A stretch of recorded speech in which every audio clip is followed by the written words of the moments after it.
¿Qué harías si descubrieras que toda tu familia llevaba más de 20 años reuniéndose en secreto para decidir cómo arruinar tu vida, y el único que nunca fue invitado eras tú? Mi nombre es Leandro Berríos, y siempre pensé que mi infancia había sido normal. No perfecta, pero sí lo bastante tranquila como para creer que los problemas de mi familia eran los mismos que los de cualquier otra. Mi padre trabajaba hasta tarde, mi madre hacía milagros para mantener la casa en orden, y mis dos hermanas parecían llevarse mejor entre ellas que conmigo. Nunca le di demasiada importancia. En todas las familias existe alguien que termina siendo el diferente. Yo era ese diferente. Desde pequeño me acostumbré a escuchar frases como: «Tú no entiendes. Cuando seas mayor lo comprenderás». O «No preguntes tanto». Al principio creía que eran respuestas normales de adultos cansados. Con el tiempo entendí que esas respuestas aparecían únicamente cuando las preguntas tenían relación conmigo. Jamás me explicaban por qué en todas las fotografías familiares yo aparecía apartado. Nunca respondían por qué mi abuelo evitaba abrazarme delante de los demás. Tampoco entendía por qué mi tío Ernesto me observaba como si esperara que cometiera un error. Aprendí a vivir ignorando esas cosas. Estudié, conseguí un empleo estable como ingeniero industrial y me mudé a otra ciudad. Pensé que poner kilómetros de distancia entre nosotros haría desaparecer esa sensación de no pertenecer completamente a mi propia sangre. Estaba equivocado. Todo comenzó un martes cualquiera. A las 8 de la mañana recibí una llamada de mi madre. Lloraba. No era un llanto de tristeza. Era de miedo. «Tienes que venir, hoy mismo». Pregunté qué había ocurrido. No respondió.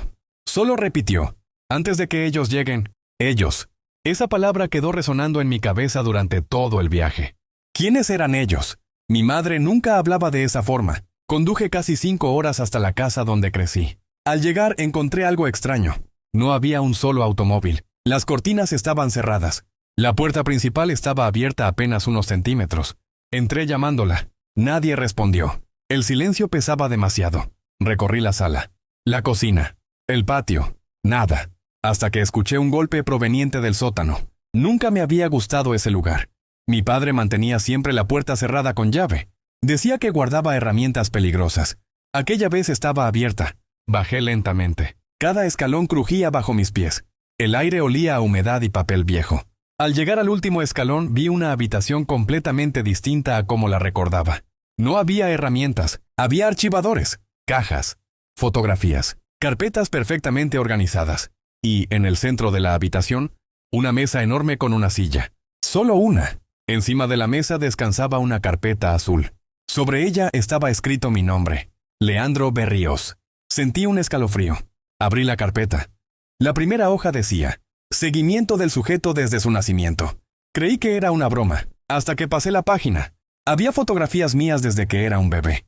En el jardín infantil, en la escuela, en la universidad, en mi primer trabajo. Incluso había imágenes tomadas desde lejos de mi apartamento actual. Ninguna de esas fotografías podía haber sido tomada por mí, ni por amigos. Alguien me había vigilado durante toda mi vida. Las hojas siguientes contenían informes. Personalidad reservada. No sospecha. Continúa creyendo la versión oficial. Evitar que descubra la reunión anual. Sentí cómo las manos comenzaban a temblarme. Entonces escuché pasos arriba. Muchas personas, no una, varias. Apagué la luz del sótano por instinto. Las voces comenzaron a llenar la casa. Reconocí inmediatamente a mi padre, a mi abuelo, a mis tíos, a mis hermanas. Pero también había personas desconocidas. Uno de ellos dijo algo que jamás olvidaré. ¿Está todo listo para la reunión número 25? Otro respondió con absoluta tranquilidad. Sí. Solo falta decidir qué haremos con Leandro este año. Mi corazón comenzó a latir con tanta fuerza que pensé que podrían escucharlo desde arriba. ¿Este año? ¿Qué significaba eso? Permanecí inmóvil, escuchando. Entonces escuché la voz de mi madre. Era apenas un susurro. Ya no quiero seguir haciendo esto. Mi padre respondió con una frialdad que nunca le había conocido. Firmaste igual que todos nosotros. No hay marcha atrás. Si él descubre la verdad, perdemos todo. Yo ya no estaba asustado. Estaba completamente confundido. ¿Qué verdad? ¿Qué habían firmado? ¿Por qué hablaban de mí como si yo fuera un problema que debía resolverse? Me acerqué lentamente a las escaleras para escuchar mejor. Uno de mis tíos preguntó: ¿quién será el encargado de entregarle la nueva mentira? Mi hermana mayor respondió antes que cualquiera: déjenmelo a mí, siempre me ha creído. Sentí que el mundo entero se detenía. Mi propia hermana, la persona que más veces me había dicho que podía confiar en ella, ¿también me había mentido toda la vida? Regresé rápidamente hacia la mesa. Necesitaba respuestas. Seguí revisando documentos. Encontré certificados médicos, contratos, recibos bancarios, fotografías antiguas, hasta que apareció una hoja amarillenta. Era un acta firmada hacía 24 años. En la parte superior decía, Acuerdo familiar de confidencialidad permanente. Había 8 firmas. Reconocí todas. Mi padre, mi madre, mis abuelos, mis tíos. Y una última firma imposible, la mía. Pero yo tenía apenas 3 años cuando ese documento fue firmado. ¿Cómo podía existir mi firma allí? Seguí leyendo. Cada palabra hacía que todo tuviera menos sentido. El menor nunca deberá conocer su verdadera identidad. La fortuna permanecerá protegida mientras el heredero permanezca ignorante. Si el heredero descubre el origen del patrimonio antes de cumplir 40 años, el acuerdo quedará anulado. Sentí que el aire desaparecía. Heredero. Fortuna. Verdadera identidad. Nada de eso coincidía con la historia que conocía de mi familia. Siempre habíamos vivido modestamente. Siempre. Entonces apareció el último documento. Era una fotografía. En ella aparecía un hombre idéntico a mí. La misma mirada. La misma nariz. La misma sonrisa. Pero la foto tenía fecha de 20 años antes de mi nacimiento.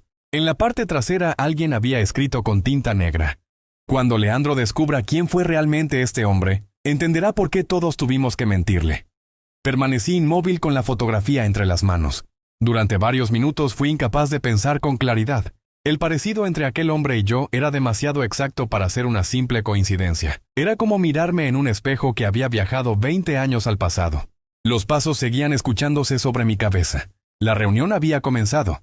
Empujé la carpeta dentro de mi mochila con el mayor cuidado posible. También tomé la fotografía y el documento del supuesto acuerdo familiar. No sabía si aquello era una prueba o una mentira más, pero estaba seguro de una cosa. Si mi familia descubría que yo había encontrado esos papeles, todo cambiaría. Cuando estaba por subir las escaleras, escuché un sonido metálico. Alguien estaba cerrando la puerta del sótano desde afuera. Me quedé completamente quieto. ¿Seguro que no bajó nadie?, preguntó una voz que no conocía. No. Él jamás entra aquí. Le tiene miedo a este lugar desde niño. Eso nunca cambió, respondió mi padre. Sentí un escalofrío. No era casualidad. Ellos sabían perfectamente que yo evitaba el sótano. ¿También habían provocado ese miedo? Esperé en silencio. Las voces se alejaron. Empujé la puerta con cuidado. No estaba cerrada con llave, solo habían corrido el pestillo para asegurarse de que nadie bajara durante la reunión. Respiré hondo. Tenía 2 opciones, salir y enfrentar a todos, o escapar antes de que descubrieran que yo había estado allí. Elegí la segunda, no porque tuviera miedo, sino porque entendí que ellos sabían algo que yo todavía ignoraba. Y enfrentar a 8 personas que llevaban décadas ocultándome la verdad era como entrar desarmado a una guerra. Salí por la puerta trasera de la casa. Mi automóvil seguía donde lo había estacionado. Subí sin hacer ruido y conduje varias cuadras antes de detenerme. Solo entonces volví a abrir la carpeta. Había más documentos de los que había alcanzado a revisar. Uno de ellos llamó inmediatamente mi atención. Era una lista de fechas. Cada una correspondía a un año de mi vida. Junto a cada fecha aparecía una frase. A los 5 años preguntó por el hombre de la fotografía. A los 9 años encontró la llave del despacho. A los 12 años comenzó a sospechar. A los 16 inició búsqueda en Internet. A los 20 dejó de hacer preguntas. Cada línea terminaba exactamente igual. Riesgo controlado. Sentí un nudo en la garganta. Toda mi vida había sido evaluada, clasificada, archivada, como si yo fuera un experimento. Seguí leyendo. Había informes escritos por diferentes personas. Uno pertenecía a mi madre. Leandro sigue creyendo que el accidente fue real. Me cuesta seguir mintiéndole. Otro era de mi abuelo. Si continúa pareciéndose tanto a él, tarde o temprano alguien lo reconocerá. Y uno firmado por mi hermana mayor. No debemos permitir que conozca a Emilia. Ella podría contarle todo. ¿Quién era Emilia? Jamás había escuchado ese nombre dentro de mi familia. Continué pasando hojas hasta encontrar un pequeño sobre cerrado. Dentro había una llave diminuta. Pegada con cinta estaba una nota escrita a mano. No la uses hasta que estés preparado. No tenía firma, solo una letra. Y Emilia. Miré nuevamente la fotografía. En el borde inferior aparecía una dirección escrita casi borrada por el tiempo. No conocía aquel lugar. Estaba a más de 3 horas de distancia. Durante unos segundos dudé. Quizás debía ir a la policía. ¿Pero qué iba a decir? Mi familia lleva años vigilándome. Sin pruebas suficientes sonarían como delirios. En cambio, aquella dirección podía llevarme a respuestas. Arranqué el automóvil. Mientras conducía, el teléfono comenzó a sonar. Era mi madre. No contesté. Volvió a llamar. 5 veces, 10. Después llamó mi padre. Luego mis hermanas. Finalmente apareció un número desconocido. Contesté. No dije una sola palabra. Del otro lado solo se escuchaba una respiración. Después una voz grave habló lentamente. No vayas a esa dirección. Sentí que las manos se tensaban sobre el volante. ¿Quién habla? Alguien que todavía intenta mantenerte con vida. La llamada se cortó. Un segundo después llegó un mensaje. Ellos ya saben que tomaste la carpeta. Miré por el espejo retrovisor. Un automóvil negro acababa de incorporarse a la carretera detrás de mí. Al principio pensé que era una coincidencia, pero cuando cambié de carril, él hizo lo mismo. Reduje la velocidad. También redujo. Aceleré. Aceleró. No había dudas. Me estaban siguiendo. Mi corazón comenzó a latir con fuerza. Tomé la primera salida hacia un pueblo pequeño. Esperaba perderlos entre las calles, pero el automóvil siguió detrás de mí. Entré a una estación de servicio. El vehículo pasó de largo. Respiré aliviado, hasta que observé el reflejo en una ventana. No había un solo automóvil siguiéndome. Había 3. Esperaban en diferentes esquinas, como si supieran exactamente hacia dónde intentaría escapar. Comprendí que aquello estaba organizado. No era improvisación, era un protocolo, uno que probablemente habían ensayado durante años. Esperé casi media hora antes de volver a salir.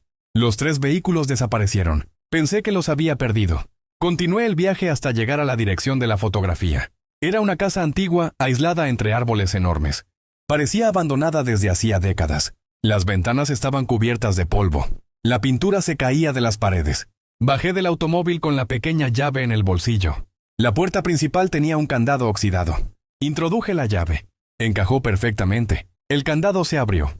Sentí otro escalofrío. Entré lentamente. El interior estaba sorprendentemente limpio, como si alguien hubiera estado allí hacía poco tiempo. Había muebles cubiertos con sábanas blancas, un reloj detenido exactamente a las 7:18, y sobre una mesa de madera descansaba una caja. Encima había un sobre con mi nombre. No decía Leandro Berríos, solo decía, para mi hijo. Las piernas comenzaron a temblarme. Abrí el sobre. Dentro había una carta escrita con una caligrafía firme. La primera línea hizo que todo mi mundo volviera a derrumbarse. Si estás leyendo esto, significa que tu familia volvió a mentirte y yo ya no estoy vivo para impedirlo. Me quedé inmóvil. Leí la primera línea una segunda vez. Luego una tercera. Sentía que las palabras perdían sentido cada vez que mis ojos recorrían el papel. Toda mi vida había creído que mi padre era el hombre que me había criado, con sus defectos, con su carácter frío y su manera de demostrar cariño únicamente cuando no había nadie mirando. Pero aquella carta acababa de insinuar algo completamente distinto. Respiré hondo y seguí leyendo. Si llegaste hasta aquí antes de cumplir 40 años, significa que el plan de ocultarte la verdad no salió como ellos esperaban. No puedo decirte todo en una sola carta, porque si esta casa cae en manos de quienes la vigilan, destruirán las pruebas antes de que puedas entenderlas. Volví a mirar alrededor. ¿La vigilaban? Por instinto me acerqué a una de las ventanas. No vi a nadie, solo el camino de tierra por el que había llegado y el bosque moviéndose con el viento. Continué. Antes de confiar en cualquiera, incluso en quienes llevan tu mismo apellido, debes saber algo. No todos participaron por las mismas razones. Algunos mintieron por miedo, otros por ambición, y unos pocos disfrutaron haciéndolo. Apreté la carta con fuerza. Por primera vez empecé a preguntarme quién era realmente mi madre. Siempre la había visto como la persona más bondadosa de la familia. Pero también había firmado aquel acuerdo. También había guardado silencio. La carta seguía. No odies demasiado rápido a tu madre. Ella fue la única que intentó romper el pacto en varias ocasiones. Siempre la obligaron a retroceder. Sentí un peso en el pecho. Las lágrimas que escuché en su llamada ya no parecían una actuación. Quizá realmente tenía miedo. Pero eso no cambiaba el hecho de que había vivido engañándome. Doblé la carta y abrí la caja que estaba sobre la mesa. Dentro encontré varias cintas de video antiguas, fotografías, un reloj de bolsillo y un cuaderno grueso de tapas negras. En la primera página alguien había escrito: Diario de Adrián Valcárcel. Ese nombre no me decía absolutamente nada. Comencé a leer. Hoy nació mi hijo. Sentí que el corazón se aceleraba. Lo sostuve apenas unos minutos. Nunca imaginé que una persona tan pequeña pudiera cambiar toda mi vida. Lo llamaremos Leandro. Las letras comenzaron a temblar delante de mis ojos. Aquel hombre era quien había escrito la carta, y hablaba de mí. Las siguientes páginas relataban momentos de mi primer año de vida. Mi primer diente. Mis primeros pasos. Mi primera palabra. Detalles que únicamente un padre podía conocer. Entonces comprendí algo terrible. El hombre que me había criado jamás me contó ninguna anécdota de cuando era bebé. Siempre era mi madre quien respondía cuando alguien preguntaba. Él permanecía en silencio, como si aquellos recuerdos nunca hubieran sido suyos. Una sensación de vértigo recorrió todo mi cuerpo. Escuché un motor acercándose. Apagué inmediatamente la lámpara de la mesa. Me asomé apenas unos centímetros. Una camioneta blanca acababa de detenerse frente a la casa. Bajó una mujer de unos 60 años. Cabello completamente gris. Vestía ropa sencilla. Miró alrededor varias veces antes de entrar. Instintivamente escondí el cuaderno detrás de mi espalda. La mujer dio 2 pasos dentro de la casa. Cuando me vio, sus ojos comenzaron a llenarse de lágrimas. No parecía sorprendida. Parecía aliviada. Pensé que llegarían ellos primero. Susurró. No respondí. Ella levantó lentamente las manos para demostrar que no llevaba nada. No voy a hacerte daño. ¿Quién es usted? La mujer respiró profundamente. Mi nombre es Emilia. Sentí que el tiempo se detenía. Ese era el nombre que había visto en los informes. El nombre que mi hermana decía que nunca debía conocer. Ella observó la carta sobre la mesa y sonrió con tristeza. Al final, Adrián encontró la forma de hablar contigo. Mi voz salió casi sin fuerza. ¿Quién era Adrián? La mujer cerró los ojos unos segundos. Tu verdadero padre. Las palabras cayeron como un golpe seco. Quise negarlo. Decir que era imposible. Pero todas las piezas empezaban a encajar. El parecido de la fotografía. El diario. La carta. El silencio de mi supuesto padre. Todo apuntaba hacia la misma verdad. Me apoyé en una silla para no caer. Entonces, ¿quién es el hombre que me crió? Emilia tardó unos segundos en responder. El hermano menor de Adrián. Sentí que el aire desaparecía. Mi supuesto padre era en realidad mi tío, y nadie me lo había dicho durante 36 años. La rabia comenzó a mezclarse con la confusión. ¿Por qué? Ella desvió la mirada hacia una fotografía colgada en la pared. En ella aparecían 2 hombres. Eran idénticos. Gemelos. Uno era Adrián. El otro, el hombre que yo siempre llamé papá. Porque el día que Adrián desapareció, alguien necesitaba ocupar su lugar. Y como eran gemelos, pensaron que sería sencillo convencer a un niño de que nunca había ocurrido nada. Sentí un escalofrío. ¿Desapareció? ¿O murió? Emilia tardó demasiado en responder. Eso es precisamente lo que llevo 24 años intentando descubrir. Antes de que pudiera hacer otra pregunta, un fuerte golpe sacudió la puerta principal. Los 2 nos quedamos congelados. Otro golpe, mucho más fuerte. Después una voz masculina gritó desde afuera. Leandro, sabemos que estás ahí. Reconocí inmediatamente aquella voz. Era mi abuelo. Pero ya no sonaba como el anciano tranquilo que conocía. Sonaba autoritario, frío, como alguien acostumbrado a dar órdenes. Emilia apagó todas las luces de la casa. Se acercó rápidamente a una biblioteca y retiró varios libros. Detrás apareció una pequeña puerta oculta. Entra. No me moveré hasta que me explique toda la verdad. Ella me miró fijamente. Si no bajas ahora, jamás llegarás a conocerla. Otro golpe hizo temblar toda la casa. Esta vez el vidrio de una ventana se rompió. Se escucharon varios pasos entrando al interior. No era solo mi abuelo. Habían venido varios. Emilia abrió la puerta secreta. Antes de entrar, me tomó del brazo y pronunció una frase que hizo que el miedo regresara con más fuerza que nunca. Lo que tu familia te ocultó durante toda la vida no es que tu padre murió. Hizo una pausa mientras las voces se acercaban por el pasillo, y terminó de hablar casi en un susurro. Es que todavía podría seguir vivo. La frase quedó suspendida en el aire. No tuve tiempo de reaccionar. Emilia me empujó con fuerza hacia el pasadizo oculto y cerró la puerta detrás de nosotros justo cuando escuchamos cómo la puerta principal terminaba de ceder. Las pisadas invadieron la casa. Eran muchas, demasiadas. Avanzamos por un túnel estrecho iluminado únicamente por una pequeña linterna que Emilia llevaba escondida en el bolsillo de su abrigo.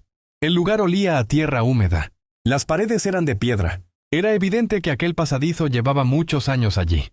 ¿Quién construyó esto?, pregunté mientras intentaba seguirle el paso. Tu bisabuelo. ¿Por qué? Porque esta familia siempre tuvo más secretos que habitaciones. Seguimos caminando durante varios minutos.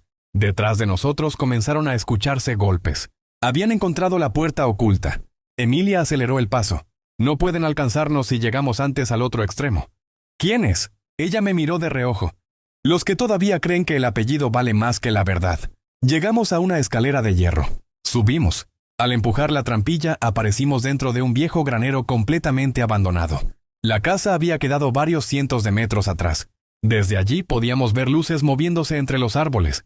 Nos estaban buscando. Emilia sacó un teléfono antiguo. Quitó la batería. Después retiró una pequeña tarjeta escondida detrás de la carcasa. Me la entregó. Guárdala. ¿Qué tiene? Toda la información que Adrián reunió antes de desaparecer.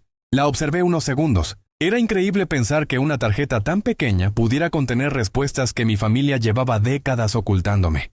Nos escondimos detrás de unas pacas de heno mientras varios vehículos rodeaban la casa. Entonces vi algo que jamás imaginé. Mi madre descendió de uno de los automóviles. No lloraba. No parecía asustada. Caminaba decidida hacia mi abuelo. Él comenzó a discutir con ella. Aunque la distancia era grande, pude escuchar algunos gritos. «Ya basta de perseguirlo. No entiendes lo que está en juego». «Sí lo entiendo, pero ya no pienso seguir perdiendo otro hijo». Sentí que el pecho se comprimía. «¿Otro hijo?» Miré a Emilia. Ella bajó la cabeza. «Tu madre estuvo embarazada antes de ti». No podía creerlo. Nunca había escuchado hablar de otro embarazo. ¿Qué pasó con ese bebé? Murió. Al menos eso fue lo que le hicieron creer. Cada respuesta abría 10 preguntas nuevas. Las luces comenzaron a acercarse al granero. Emilia tomó mi brazo. «Tenemos que irnos». Corrimos hasta una vieja camioneta escondida entre los árboles. Parecía abandonada, pero arrancó al primer intento. Mientras avanzábamos por un camino de tierra, Emilia comenzó a hablar sin que yo le preguntara. «Tu abuelo levantó un imperio hace más de 40 años. No era una fortuna heredada. Era una fortuna construida con socios. Uno de esos socios era Adrián. Tu padre descubrió que el dinero estaba siendo desviado mediante empresas falsas. Quiso denunciarlo. Pero antes de hacerlo, desapareció. ¿Mi tío tuvo algo que ver?» Emilia tardó varios segundos en responder. «Aceptó ocupar el lugar de su hermano para protegerte. No porque quisiera el dinero, porque lo amenazaron. Si se negaba, tú también desaparecerías». Por primera vez pensé en aquel hombre de otra manera. Durante toda mi vida lo vi como un padre distante. Quizá había sido un prisionero tanto como yo. Llegamos a un pequeño hotel de carretera. Era casi medianoche. Alquilamos una habitación con nombres falsos. Emilia conectó la tarjeta de memoria a un computador portátil. Aparecieron cientos de carpetas. Fotografías, videos, documentos bancarios, audios. Todo perfectamente organizado. La primera carpeta se llamaba «Si Leandro descubre esto». Abrí el primer video. La imagen era borrosa. Un hombre apareció frente a la cámara. Era exactamente igual a la fotografía. La misma sonrisa. La misma voz tranquila. No tuve dudas. Era Adrián, mi padre. El video comenzó. «Hola, hijo. Si estás viendo esto, significa que fallé. Quise estar presente para contarte todo personalmente. Pero si llegaste hasta aquí solo, entonces las cosas ocurrieron exactamente como temía». Sentí un nudo en la garganta. Nunca había escuchado aquella voz. Y sin embargo, algo dentro de mí la reconocía. «Lo primero que debes saber es que nunca te abandoné. Ellos harán todo lo posible para convencerte de que morí. No les creas». Mientras el video continuaba, la puerta de la habitación recibió 3 golpes. Emilia se levantó de inmediato. No habíamos dicho a nadie dónde estábamos. Nos miramos en silencio. 3 golpes más. Esta vez una voz femenina habló desde el otro lado. «Leandro». Era mi madre. Me acerqué lentamente. «¿Cómo me encontraste?» Del otro lado hubo unos segundos de silencio. Después respondió con la voz quebrada. «Porque fui yo quien te enseñó, sin que lo supieras, todos los lugares donde podrías esconderte cuando eras niño». Abrí apenas unos centímetros. Mi madre estaba sola. Tenía el rostro agotado. Los ojos completamente rojos. Entró sin decir una palabra. Cuando vio el video detenido en la pantalla, comenzó a llorar. Se acercó lentamente. Tocó la imagen de Adrián con la punta de los dedos, como si no lo hubiera visto en muchos años. Entonces dijo algo que hizo que Emilia cerrara los ojos. «Perdóname. No por mentirte, sino porque el hombre que aparece en esa grabación no es el único padre que te oculté». Sentí que el mundo volvía a derrumbarse. «¿Qué quieres decir?» Mi madre respiró profundamente. Luego pronunció unas palabras que jamás imaginé escuchar. «Adrián era tu padre biológico, pero hace 7 años recibí una carta escrita por él, porque nunca murió. Y desde entonces he estado intentando encontrarlo antes que el resto de la familia».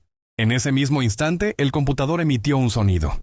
El video se había reanudado automáticamente. Adrián volvió a aparecer en la pantalla. Miró fijamente a la cámara y dijo: «Si alguien está viendo este video junto a Leandro, quiero que escuche con atención, porque la persona que me traicionó nunca firmó aquel acuerdo familiar». Hubo un largo silencio. Después pronunció un único nombre. Un nombre que ninguno de nosotros esperaba escuchar. «Emilia».